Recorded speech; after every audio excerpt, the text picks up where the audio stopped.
Assalamu alaikum guys. Today we will study the part 2 of the general science regarding test preparation.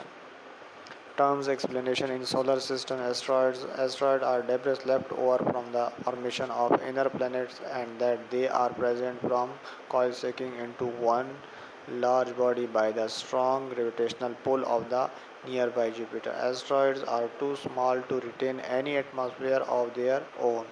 Asteroids are also called planetoid or small planets.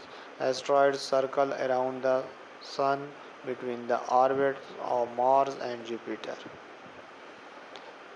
Comets. Comets derived their name from Greek word comet, meaning hair-like. A comet head consists of coma made up of dust and gas.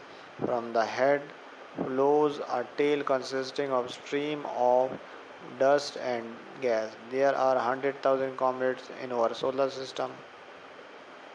Halley comet, named after Edmund Halley.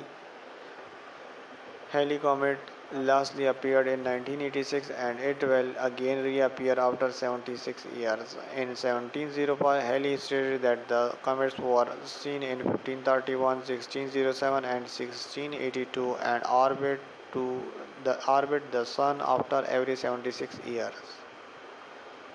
The auroras. These are luminous occurrences in light altitude of both hemispheres. These are called northern light or aurora borealis, while in southern hemisphere they are known as aurora australis. The mechanism that produce auroral display is not completely known, but they are seen in different forms like arc, band, pitches, etc. Solar eclipse. When the light of the sun or moon is obscured by another body, the sun or the moon is said to be in eclipse. The sun is said to be in eclipse when the moon comes between the sun and the earth. This is called solar eclipse.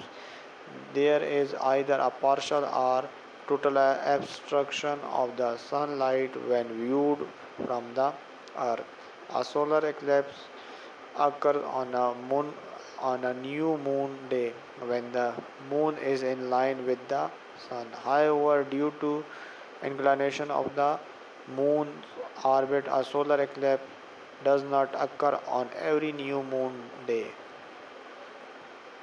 This is the overall diagram of solar eclipse when moon is in between the earth and sun that produce the solar eclipse.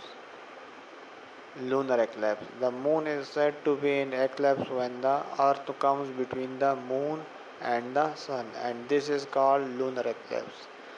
The shadow cast by the earth on the moon is called an eclipse. Lunar eclipse occur only a full moon night. However, it does not occur on every full moon because the moon is not in same position in relation to the earth and the sun on every full moon night.